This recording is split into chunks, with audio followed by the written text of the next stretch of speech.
चाचा के बाप से भी नहीं डरते, समझ आई बात। और सेकंड बात ये है कि ये मुकदमे हमारे लिए तमगे हैं। हम इमरान खान के साथ खड़े हैं, हम इमरान खान के साथ खड़े रहेंगे। लोहे की लकीर के ऊपर लिख लो, ठीक है।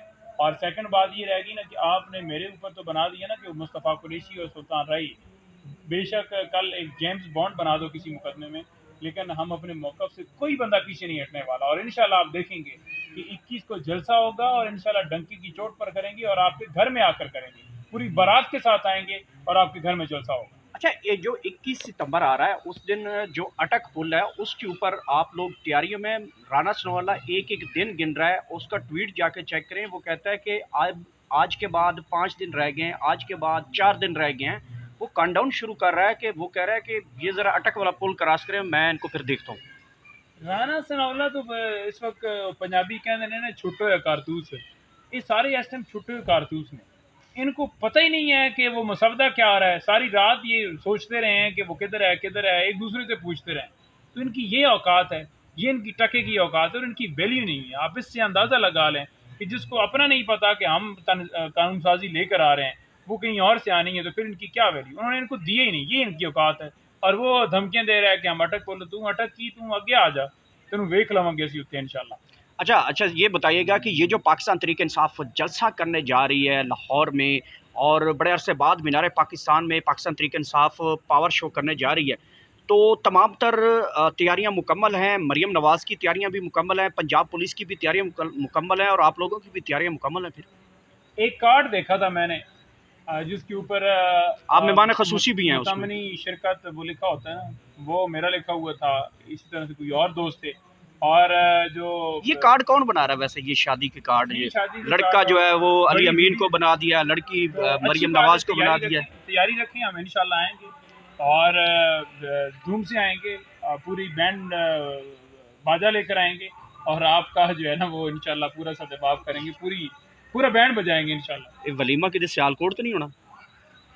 नहीं, लाहौर ये वलीमे का प्रोग्राम हमने जो बनाया है ना, ये इंशाल्लाह ताला लाहौर मीनार पाकिस्तान ही होगा इंशाल्लाह। अच्छा, सर ये बताइएगा, इस वक्त जो आइनी तरामीम के हवाले से जो जिन शिकों के ऊपर मौलाना फजल रहमान को तहफ़्फ़ुज़ात हैं, उन शिकों के ऊपर दोबारा री अमेंडमेंट की तरफ ये बिल्स जा रहे हैं। पाकिस्तान तहरीक इंसाफ जिन शिकों के ऊपर एतराज़ात हैं, आपके साथ अगर हुकूमत शेयर करती है, तो आप शिकों के एतराज़ात दूर होने के बाद आप सपोर्ट करने जाएंगे इन बिल्स को? हम किसी से बिल्कुल नहीं सपोर्ट करेंगे, क्योंकि ये बिल जो लेकर आ रहे हैं ये इनका बनाया हुआ है ही नहीं, ये किसी का भिजवाया हुआ है। और आइन के ऊपर ये हमला करने जा रहे हैं, आइन को बिल्कुल ख़त्म करने जा रहे हैं। ये अदलिया की आज़ादी के ऊपर ये डाका डालने जा रहे हैं, उसके ऊपर जो है हमला करने जा रहे हैं। हम इसको बिल्कुल रोकेंगे, हर तरह से रोकेंगे, क्योंकि ये चाहते हैं कि अब जजेस जो हैं वो नवाज़ शरीफ और शहबाज शरीफ तैनात करें। ये चाहते हैं कि ऐसी अदालतें बनाई जाएँ जहाँ पर इमरान खान के मुकदमात लगा के और फिर सज़ाएँ भी दी जाएँ, फिर उनकी दरख्वास्तें सुनी भी ना जाएँ, फिर उनके खिलाफ फैसले भी दिए जाएँ। पाकिस्तान तहरीक इंसाफ को बैन किया जाए, जो लोग अगवा हो रहे हैं, जो छापे मारे जा रहे हैं, वो सारी चीज़ें जो हैं वो ख़त्म हो, कोई इसके ऊपर सुनवाई ना हो। बेशक जो मर्ज़ी उठा ले, कोई अगर बात करे किसी इदारे के हवाले से तो उसके खिलाफ दरख्वास्त देकर उसे उठा लिया जाए। अच्छा, नहीं मैं तो पंजोता साहब, लास्ट टाइम आप किसी टीवी प्रोग्राम में थे तो अचानक आपको पता चला पुलिस है, तो वो ज़रा वाक़या तो बताइएगा, क्योंकि रिपोर्टेड ऐसी तरह का वाक़या हुआ है कि आपको पता चला कि यहाँ पे पुलिस है, तो पुलिस ने आपको गिरफ़्तार करने की कोशिश की। क्या वाक़या ये हुआ है इस तरह से, कोई आप किसी प्रोग्राम में थे?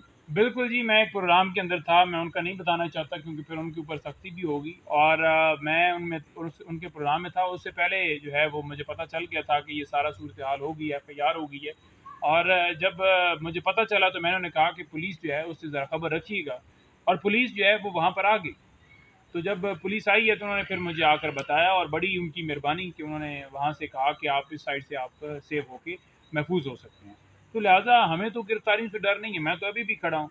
सुबह भी अडयाला जेल जाना है, नया मुकदमा भी बना के उठा सकते हैं, ये उठा लें, कोई मसला नहीं है। हम तो हर वक्त जो है अपनी जान हथेली के ऊपर रख कर फिर रहे होते हैं, हर वक्त हम तैयार होते हैं कि किसी वक्त भी हमने अपने जो तैयारी है ना वो मुकम्मल की होती है। अपने मोबाइल, हर चीज़, अपने कपड़े, जूते, हर चीज़ हम उस तैयारी से आते हैं कि अगर इस हालत के अंदर वो लेकर जाना चाहें तो हमें ले जाएँ। घर से उठते हैं तो यही प्रोग्राम होता है कि आज शायद उठाए जाएँगे, तो कोई इशू नहीं।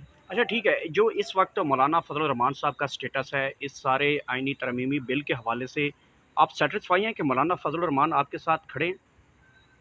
देखिए मौलाना जो है ना वो इस वक्त मैं ये समझ रहा हूँ कि आवाम की आवाज़, मुल्क की खातिर खड़े हैं। और अगर मुल्क की खातिर से वो पीछे हटते हैं या आवाम की आवाज़ से पीछे हटते हैं तो वो उनकी सियासत का आखिरी दिन है। अच्छा, लास्टली ये बताइएगा कि इस टाइम सोशल मीडिया के ऊपर बड़ी बातें चल रही हैं मौलाना फजल रहमान के हवाले से। पाकिस्तान तहरीक-ए-इंसाफ के कुछ मीडिया इन्फ्लुएंसर और इस वक्त बड़ा ट्रेंडिंग में है कि मौलाना फजल रहमान को हमने कब तक जो है नूरानी शक्ल दिखानी है और कब डरावनी शक्ल दिखानी है। तो आपको लगता है कि दोबारा अगर 1 हफ्ते के बाद बिल पेश किए जाते हैं तो मौलाना फजल रहमान वही स्टैंड करेंगे या जा भी सकते हैं? देखिए मौलाना जो है वो मैं समझता हूँ कि उन्हें स्टैंड करना चाहिए।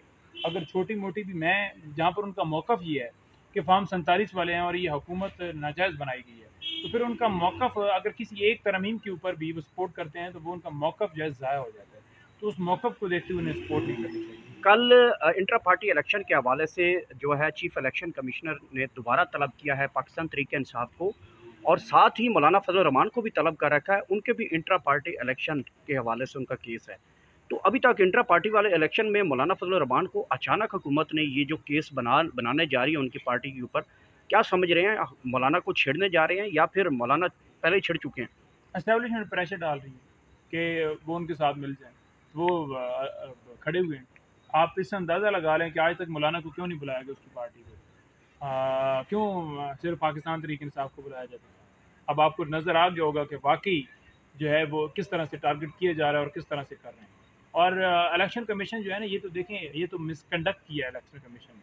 जो सुप्रीम कोर्ट का फ़ैसला है उसको इम्प्लीमेंट नहीं किया। मुल्क के अंदर धांधलीज़दा इलेक्शन करवाए, बल्ले का निशान छीना, फंडामेंटल राइट्स की वॉलेशन होती रही। हमारे लोग पोलिंग स्टेशन से उठाए जाते रहे। फ्री एंड फेयर इलेक्शन करवाना इलेक्शन कमीशन का काम था। डायरेक्शन जारी कर सकते थे, कोई नहीं की। तो मिसकंडक्ट किया है सुप्रीम कोर्ट के फैसले को ना मान के और अभी भी वो पार्टी बने हुए हैं और इनसे कोई अच्छी उम्मीद नहीं है कि वो हमारा इलेक्शन जो है तस्लीम करेंगे। अगर आईनी अदालत बन जाती है, सुप्रीम कोर्ट को मज़मूम कर दिया जाता है, हाई कोर्ट्स के जजेज़ हैं, उनके इख्तियारात को कम किया जाता है, तो वकला क्या लाइन पकड़ेंगे? क्योंकि आप भी एक सीनियर वकील हैं सुप्रीम कोर्ट के, वकला तहरीकें किधर जा रही हैं? लास्टली हमने देखा कि बड़े-बड़े नाम आए हुए थे, बस वो छोटा-सा एहतजाज हुआ था।